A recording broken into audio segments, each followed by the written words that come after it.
en face de la plus terrible menace qu'ait connue l'humanité, va être d'y réintégrer les dieux. André Malraux.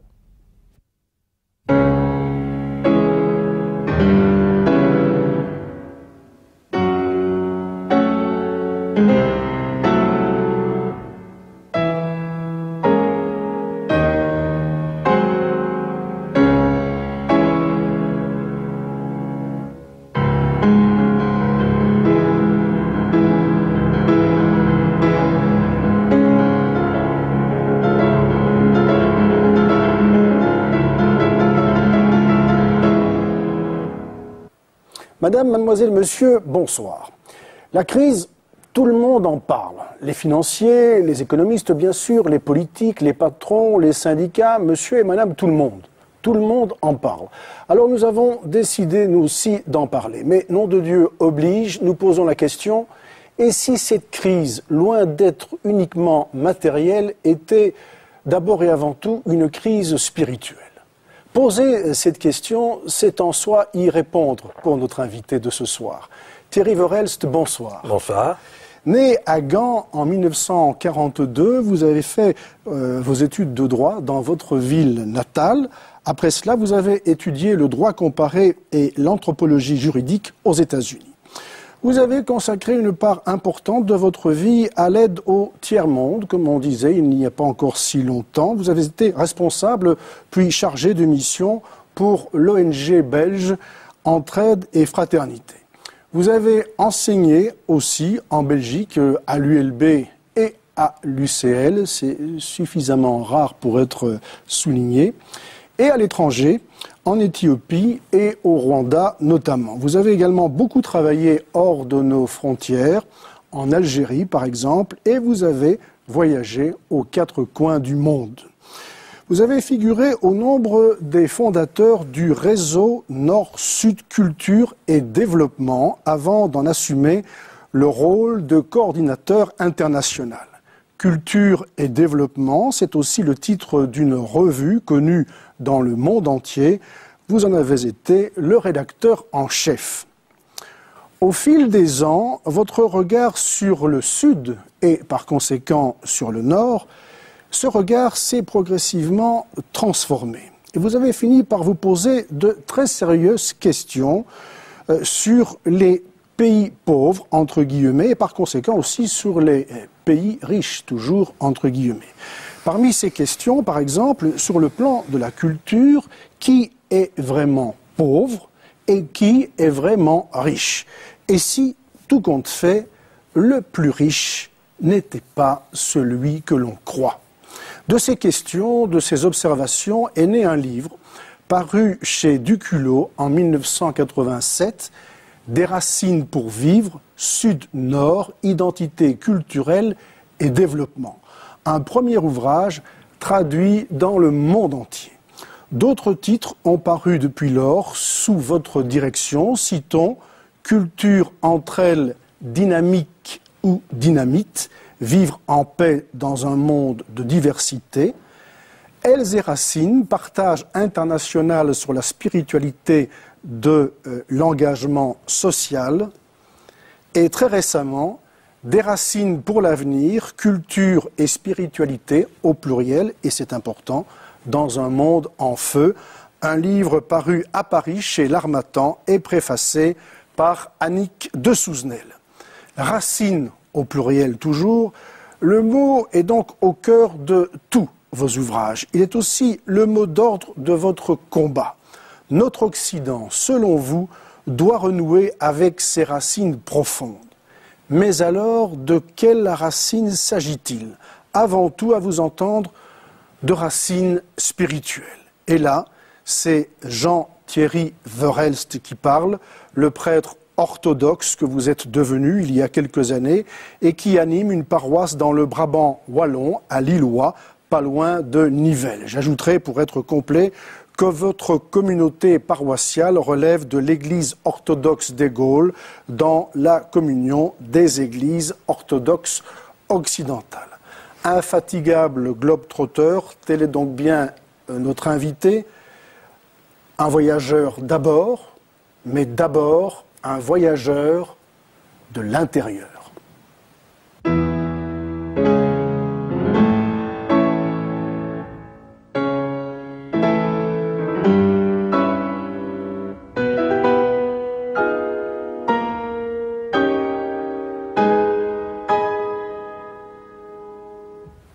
Thierry Verhelst, mettez-vous un instant à la place de nos téléspectateurs. Ils viennent de m'entendre dire de vous que vous étiez prêtre orthodoxe, ils se disent donc voilà un croyant, et puis ils lisent votre titre « Nom de Dieu ». Est-ce que ce nom de Dieu signifie, il se pose la question, pas de Dieu? Il signifie nom de Dieu mais des hommes, ce fantasme d'un Dieu pervers, tout-puissant, vieux célibataire barbu caché derrière un bouquet d'étoiles et qui nous menace d'un index culpabilisateur. Mais ce Dieu-là, vous y avez cru quand vous étiez jeune? En partie, mais il ne m'a jamais beaucoup convaincu, mais c'était l'esprit du temps. Et donc non à ce fantasme de ce Dieu qui a été récupéré pour opprimer les libertés et la liberté, pour justifier à l'intérieur des églises comme dans la société l'injustifiable. Je pense que nous reposons, quand nous prononçons ce mot Dieu, sur d'énormes malentendus. Et c'est ce que je dis souvent à mes amis athées, le Dieu que tu rejettes n'est pas le Dieu auquel j'adhère. Et je pense qu'en disant non de Dieu, je suis en ligne directe avec une antique tradition chrétienne qu'on appelle la théologie négative, qui consiste à dire Dieu n'est pas ceci, n'est pas cela, n'est pas cela. Déjà Jean Damascène nous dit quelque part de Dieu il est impossible de dire ce qu'il est en lui-même et il est plus exact d'en parler par le rejet de tout. Il n'est rien de ce qui existe, non pas qu'il ne soit en aucune manière, mais il est au-delà de tout, au-delà même de l'être. Et puis plus tard, Maître Eckhart eut à ce sujet des paroles éclairantes. Et tout récemment, lorsque le président François Mitterrand rendit visite à Thésée au frère Roger Schütz, il nous fut rapporté que Mitterrand, tous les ans, rendait visite en catimini à Thésée et voulait entendre parler de Dieu. Et un jour, pressé par des questions peut-être trop avides de définition, le frère Roger lui dit « N'en parlons plus trop, ne l'abîmons pas ». Et voilà deux exemples. Vous parlez de Maître Eckhart, grand dominicain, même s'il sentait le soufre, mystique rénan, frère Roger, protestant suisse, très attiré par l'Église catholique, et puis fondateur de Thésée. Qu'est-ce que vous avez trouvé dans l'orthodoxie que vous ne trouviez pas dans le christianisme d'Occident, d'ici? Mais disons que pour comprendre cet itinéraire, il faut passer par l'Asie. C'est l'Orient extrême qui a réveillé en moi la fibre spirituelle de l'homme d'action, relativement devenu imperméable aux questions spirituelles. C'est l'Orient qui m'a révélé que la religion, c'était une question d'expérience personnelle, vérifiable, et non un ensemble de dogmes et de normes qu'on vous assène et auxquels il faut se soumettre. Et lorsque j'ai appris, après avoir découvert les merveilles du bouddhisme et de l'hindouisme pendant une vingtaine d'années, que dans la tradition judéo-chrétienne qui est la mienne, je suis occidental, il existe toute une tradition qui est celle de la plus antique tradition chrétienne et qui repose justement sur la notion de foi, non pas comme croyance, mais comme expérience, non pas comme adhésion à un dépôt de la foi, mais comme une sensation de Dieu, comme disent les pères, alors il m'a semblé que les trésors que j'avais découverts en Extrême-Orient, eh bien, je pouvais les retrouver à l'intérieur de la tradition judéo-chrétienne. Donc je n'ai pour ma part aucun conflit avec l'Église catholique qui est l'Église de mon baptême, mais il se fait que dans l'orthodoxie, dans la spiritualité orthodoxe et dans la liturgie, j'ai trouvé cette eau vive dont le Christ parle à la Samaritaine. Cette eau, si on l'a bu, on n'en aura plus jamais, on n'aura plus jamais soif. Elle vous désaltère définitivement. Donc votre christianisme est davantage, vous l'avez dit, un christianisme d'intériorité, de contemplation, d'expérience, par opposition à un christianisme de concept, de croyance, d'adhésion, je dirais sans nécessairement travailler de l'intérieur. J'aime beaucoup la phrase de Grégoire de Nice, le concept crée l'idolâtrie, seul l'émerveillement comprend quelque chose. Oui, pour répondre à votre question, la spiritualité, la foi qui est la mienne, pose au centre l'expérience et l'émerveillement. Le concept, il faut s'en méfier. La théologie universitaire, elle est utile, elle est nécessaire, mais elle est un adjuvant, elle est ancillaire par rapport à ce qui est essentiel et qui est l'expérience. Alors, vous avez écrit à plusieurs reprises, notamment dans des articles de la revue Le Chemin, la revue du centre spirituel Béthanie, qui est située en Lorraine, près de Metz, que l'orthodoxie vous avait réenchanté. Vous étiez désenchanté avant ? J'étais, comme vous l'avez rappelé tout à l'heure, pendant de nombreuses années, responsable d'organisations non gouvernementales. J'étais donc dans l'action. J'étais dans une volonté de réussir des projets de développement. J'étais un homme dans la fonctionnalité, dans l'utilitaire. Et dans cette mesure-là, oui, je crois que le désenchantement me guettait comme je sens qu'il guette notre époque, notre modernité occidentale. Et c'est vrai que ce sens de l'émerveillement, de la capacité de déceler la présence de l'immanence, de la transcendance dans l'immanence, de découvrir un enfant divin dans la matière, comme nous le faisons à Noël, eh bien oui, cela est quelque chose qui m'a révélé, en somme, une nostalgie profonde, de quelque chose dont j'ai toujours eu quelque part l'intuition, qu'il y avait au-delà de la matière, et au-delà des événements, et au-delà des personnes, un feu, une présence, une intention. Vous me faites penser à Pascal, hein. Tu ne me chercherais pas si tu ne m'avais déjà trouvé. Il y a de cela. Mais revenons à cette allusion à l'orthodoxie qui vous réenchante. Dans le même article, vous dites « L'orthodoxie a donné un visage neuf à un Dieu que j'avais un peu perdu de vue, qui était devenu abstrait, anonyme. » Voilà qui est paradoxal. Ce Dieu de votre enfance, vous le considériez comme lointain, et vous avez commencé par dire que Dieu, on ne pouvait pratiquement rien en dire. Alors comment avez-vous fait pour convertir ce regard apophatique, du grec apophasis, négation, donc de ce regard négatif, un regard aussi proche, d'un Dieu aussi proche? Parce qu'il est à la fois l'ultime et donc inconnaissable, ineffable, et à la fois il est l'intime, au plus profond de nous-mêmes. Et donc nous sommes là devant une de ces antinomies, un de ces paradoxes qui caractérisent d'ailleurs la tradition chrétienne, paradoxe au sens positif d'antinomie, c'est-à-dire une affirmation qui paraît contradictoire, mais qui en réalité tient les deux bouts de la chaîne. C'est l'union des contraires qui, je pense, est une clé indispensable pour approcher le réel. On sent poindre déjà là un peu l'analyse d'Edgar Morin qui éclaire votre ouvrage. Je dirais que vos penseurs de référence, si je vous ai bien lu, c'est Edgar Morin, c'est Paul Ricoeur, c'est Raymond Panicard, c'est aussi Olivier Clément. Un grand penseur orthodoxe français qui est venu sur le tard. Je pense qu'il était athée avant de découvrir le Christ par la porte de l'orthodoxie et qui disait: l'homme d'aujourd'hui a pris l'habitude d'être intelligent pour tout, sauf pour les choses de Dieu. CQFD. Et c'est insupportable. Nous sommes restés à un stade enfantin ou adolescent sur le plan spirituel, alors que nous faisons des prouesses et des merveilles, et il faut s'en réjouir. Sur le plan intellectuel, il est urgent, et ceci fait partie de cette mutation de la culture dont nous allons sans doute parler tout à l'heure, c'est que nous puissions sur le plan spirituel devenir aussi adultes que nous ne le sommes devenus sur le plan intellectuel.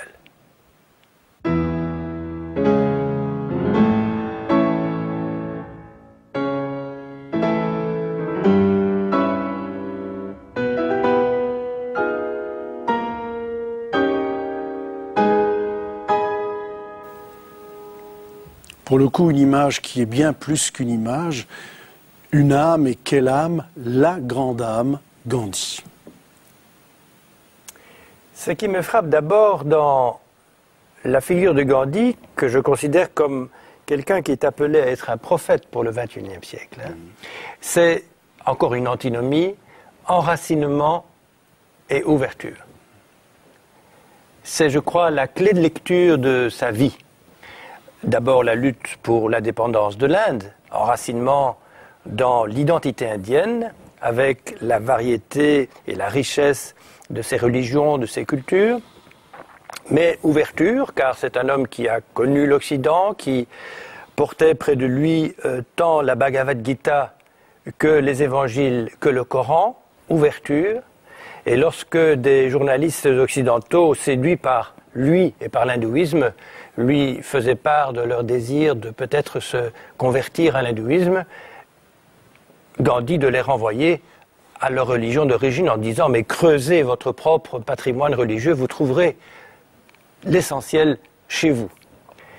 Enracinement et ouverture, il avait une très belle métaphore. Il disait « je rêve d'une maison dont les fenêtres et les portes soient ouvertes à tous les vents du monde, mais je n'admettrai pas que la tempête balaye ma maison. » Voilà cette antinomie qui me semble centrale aujourd'hui dans toutes les luttes identitaires et qui risque de tourner à la perversité tribale, ethnique, raciste, si elle n'est pas complétée par l'ouverture. Justement, j'allais dire, la confusion des genres, c'est merveilleux dans le cas de Gandhi, c'est l'horreur absolue dans le cas de l'ayatollah Khomeini, c'est-à-dire le guide suprême, le chef spirituel et l'homme de pouvoir, le leader nationaliste. Alors, ça a marché avec Gandhi, ça ne marche pas avec tout le monde. Alors, deux choses quant aux personnes dont vous parlez. D'une part, où est l'ouverture dans le cas des fondamentalismes, qu'ils soient musulmans, hindous, chrétiens ou rationalistes, hein? Et puis, ce qui est gênant auprès des fondamentalistes, c'est qu'ils sont les victimes d'un fantasme sur une certaine période idéalisée de l'évolution de leur propre religion et qu'ils se fixent là-dessus, ce qui est une manière très erronée d'interpréter la tradition. La tradition, c'est comme un fleuve, ça évolue. Alors, il y a beaucoup de livres qui ont compté dans votre jeunesse. Il y en a un en particulier, c'est L'homme révolté d'Albert Camus. Alors vous dites que ce livre vous a inspiré une profonde admiration pour toutes les révoltes, surtout les révoltes non violentes, dites-vous, dans lesquelles vous voyez, je vous cite, une étincelle divine. C'est le cas chez Gandhi? Absolument, absolument. Il y a dans cette volonté d'affronter de manière radicale et frontale son ennemi, à savoir le colonisateur britannique, cette qualité spirituelle autant que politique, et qui consiste à dire il faut chasser l'anglais, mais en espérant et en faisant tout pour qu'il rentre chez lui converti aux meilleures valeurs anglaises, à savoir la démocratie qu'il viole en Inde. Et puis c'est au fond une version locale de l'amour de l'ennemi proclamé par l'Évangile. Et puis c'est aussi l'appel que les Indiens ont su entendre par centaines de milliers à changer la société à l'extérieur tout en se changeant soi-même à l'intérieur. Les militants qui suivaient Gandhi jeûnaient, pratiquaient le yoga, allaient prier dans leurs temples respectifs, hindous, musulmans, chrétiens, jains. Il y a quelque part chez Gandhi cette découverte, il le dit quelque part dans un écrit, il existe une loi mystérieuse selon laquelle le changement extérieur des structures de la société va de pair, doit aller de pair avec un changement personnel. C'est une phrase que vous citez à de nombreuses reprises.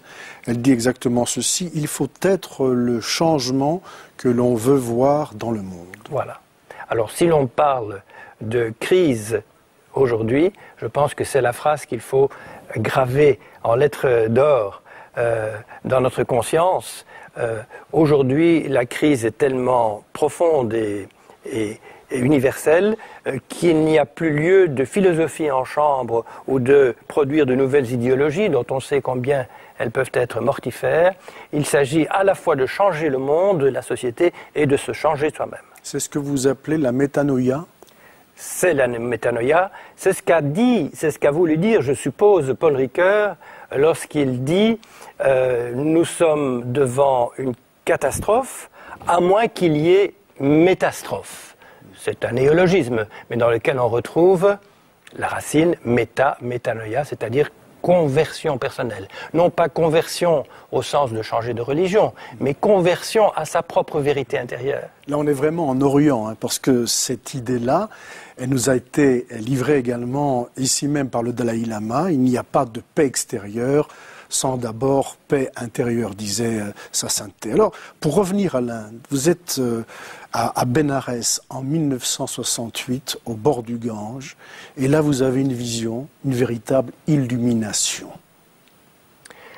Je découvre quelque chose qui est la beauté, et dont je m'aperçois que, sans le savoir, je portais en moi la nostalgie depuis des années, à savoir un geste rituel, une liturgie. Voilà des swamis qui descendent dans le fleuve sacré, alors que la grande boule rouge du soleil se lève sur la plaine, et qui récitent les Védas avec l'eau à mi-corps, puis offrent à la rivière sacrée une feuille d'arbre avec une loupiote et quelques pétales de fleurs. Et il y avait dans ce geste, dans ces ablutions, dans cette récitation des textes sacrés, quelque chose qui m'a profondément touché et qui m'a fait dire, certes, un des gestes les plus beaux de l'homme, c'est celui de la révolte contre l'injustice, au besoin avec le poing fermé, mais il y a l'autre geste qui est celui de l'offrande. Encore une antinomie. Vous avez longtemps hésité entre ces deux postures-là, le poing levé et la main ouverte. Aujourd'hui, vous avez choisi? Je garde les deux. L'action et la contemplation que vous ont enseigné les pères jésuites de votre adolescence? Contemplativus in actione, effectivement, c'est présent dans la grande spiritualité ignatienne. Ça m'a plus concrètement été rappelé par Thésée, lutte et contemplation. Je pense qu'il y a dans cette intuition de Frère Roger quelque chose de très fécond. Gandhi disait « Je ne suis pas un savant, par contre je crois pouvoir dire avec modestie que je suis un homme de prière ». Est-ce que Gandhi a inspiré en vous l'homme de prière que vous êtes devenu, prière que vous pratiquez de préférence à la manière orthodoxe via ce texte splendide de la prière du cœur, la prière de Jésus? Alors effectivement, devenu orthodoxe, c'est la prière que je récite quand je vous parle, puisqu'elle elle prie en moi, en quelque sorte. Elle dit quoi exactement? Seigneur Jésus-Christ, Fils de Dieu, aie pitié de moi, pécheur. C'est d'abord un koan, n'est-ce pas, comme diraient les Japonais, c'est-à-dire c'est une phrase pour écarter les pensées parasites qui, à tout moment, risquent de nous sortir de la présence. Or, tout le travail que nous ayons à faire, c'est d'être présent à la présence. Et à partir de cette présence-là, alors il y a l'émerveillement, il y a la lutte, il y a la créativité, il y a la prise de responsabilité.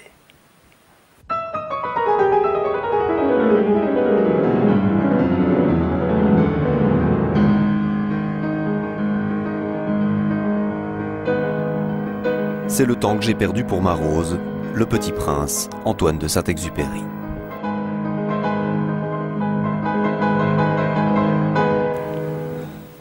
C'est le temps que j'ai perdu pour ma rose, dit le Petit Prince. On a tous lu le Petit Prince, on a tous entendu une version du Petit Prince. Il est peut-être utile à ce stade-ci de resituer l'extrait, la phrase que vous avez choisie, dans son contexte. On est à la fin de ce conte de Saint-Exupéry. C'est le moment des adieux. L'adieu entre le Petit Prince et le renard. Ils viennent de s'apprivoiser, ils vont se quitter. Je vous propose de réentendre le passage dont vous avez extrait cette phrase dans une version mythique où la voix du narrateur n'est autre que celle de Gérard Philippe. Adieu. Voici mon secret. Il est très simple. On ne voit bien qu'avec le cœur. L'essentiel est invisible pour les yeux. L'essentiel est invisible pour les yeux. C'est le temps que tu as perdu pour ta rose qui fait ta rose si importante. C'est le temps que j'ai perdu pour ma rose. Tu deviens responsable pour toujours de ce que tu as apprivoisé. Tu es responsable de ta rose. Je suis responsable de ma rose. Tout est dit. Hein, voilà cette phrase resituée dans son contexte. Alors, vous m'avez surpris, Thierry Verhelst. Je me suis dit, un prêtre orthodoxe, il va nous choisir une citation d'un des pères de l'Église. Vous avez parlé de Jean Damascène tout à l'heure, vous avez parlé de Grégoire de Nice, ou d'un grand penseur, vous les citez, on les a cités tout à l'heure, Edgar Morin, Paul Ricoeur, Olivier Clément. Vous allez nous chercher Le Petit Prince de Saint-Exupéry. Pourquoi ? D'abord parce que la poésie est une composante incontournable, indispensable de la vie tout court. Et une des choses qui me séduit justement dans la théologie orthodoxe, c'est qu'elle est profondément poétique. La vie est poétique. Elle est justement de telle nature qu'elle nous appelle à l'émerveillement. Et comme je le disais tout à l'heure, à voir au-delà des apparences, sortir de l'utilitaire, de l'horizontalité des choses. C'est ce que dit cette phrase, perdre son temps. Alors voilà une expression bien justement typique de notre modernité en crise. On a fait du temps quelque chose qu'on peut perdre, comme de l'argent. Ne dit-on pas que le temps c'est de l'argent? Alors que le temps c'est de l'ordre de l'être, ce n'est pas de l'ordre de l'avoir. Le temps c'est quelque chose qui nous est donné pour l'ouvrir, parce que chaque instant de ma vie est un lieu possible d'intersection entre la présence divine et l'horizontalité de mon existence. C'est la divino-humanité. Exactement. C'est ce que nous célébrons à Noël. En somme, chaque instant de ma vie c'est Noël. Si j'ai la conscience, c'est-à-dire l'ouverture du cœur pour le percevoir, pour y être attentif. C'est la vigilance, composante essentielle de la vie chrétienne, être éveillé. Et alors, c'est le temps que j'ai perdu pour ma rose. Il s'avère que mon épouse s'appelle Roselyne, ah bon? Donc je n'ai pas choisi voilà, mais je comprends. la phrase tout à fait par hasard. Mais c'est le temps que j'ai perdu. Pourquoi? Parce que, voilà 38 ans que nous vivons ensemble, il est évident qu'il faut prendre beaucoup de temps, de dialogue, d'écoute, qu'il faut beaucoup de patience, qu'il y a des moments aisés, mais il y en a d'autres qui sont difficiles. La rose n'a-t-elle pas des épines? Non, certes, mais entre nous, lequel des deux a eu le plus de patience, madame ou vous? Ah, ça vous lui demanderez. Je pense qu'en fait, dans toute relation, il y faut beaucoup de temps. C'est une chose qui m'a frappé dans la coopération développement où j'ai été actif, c'est que l'expert pressé passe à côté de l'essentiel. Le regard